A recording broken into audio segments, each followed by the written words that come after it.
couldn't believe this happened here in Liverpool. Of course, this was already quite a significant week, wasn't it, with the murders of Sam Rimmer and Ashley Dale? That's right, yes. I've been involved with the Ashley Dale murder as well. I was actually involved in that in the initial stages. So it's been a really busy weekend. Obviously Sam was shot the same week. So it was three high-profile murder investigations within quick succession.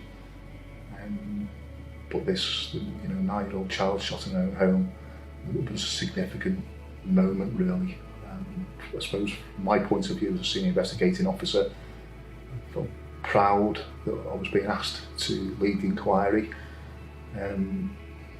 Clearly you question yourself, are you good enough as an SIO? And looking to see which team we would pull together. And obviously that's when Jude and her team, the major crime unit within the Operational Command Centre in Streak, took ownership of the investigation.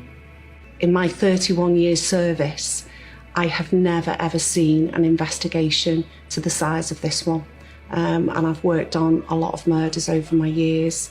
Alice Rye, Barker and G, all those years ago.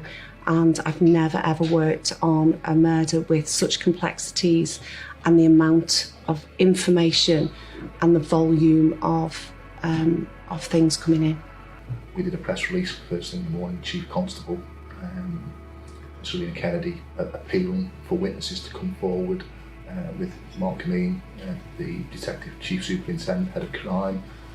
We very quickly were being inundated with information from the community. This is exactly what we wanted. So putting structure in place was really, really important to make sure that we didn't miss anything.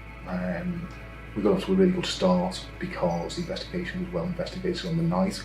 So when I came in on the Tuesday morning, the night detective team had done an exceptional job in sealing the area and reassuring the community. We put the mobile police station very, very quickly. And that was important because we knew the community were going to be anxious.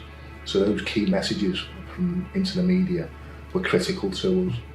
We felt that people involved in criminality would know about what had gone on or the reasons why. The Chief Constable directly appealed to people with that information to come forward. We felt because of the circumstances in which the murder had unfolded, it had gone wrong.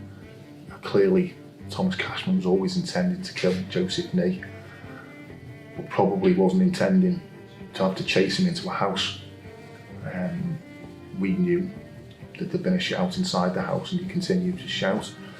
So we felt that a mistake had been made, and therefore we hoped that somebody would come forwards with some information to assist the investigation.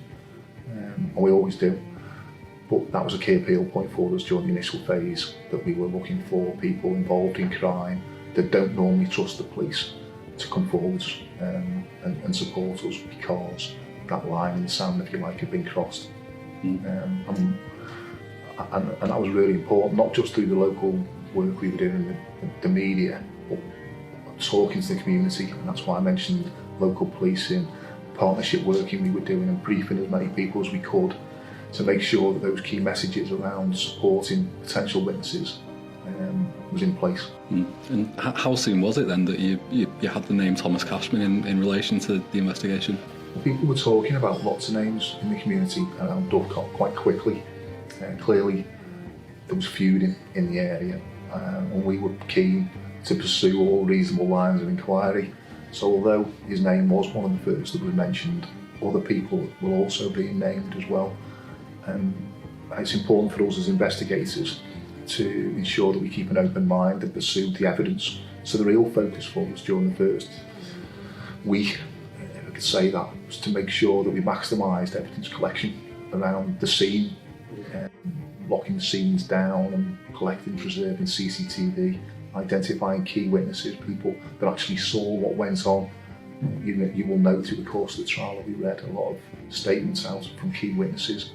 Now, making sure they felt comfortable and safe was really important, and it was really important to us, investigation team, that the people that were going out talking to these witnesses were listening in relation to what was being said, and building trust and confidence. And that wasn't just the detectives, it was all the uniform and partnership support.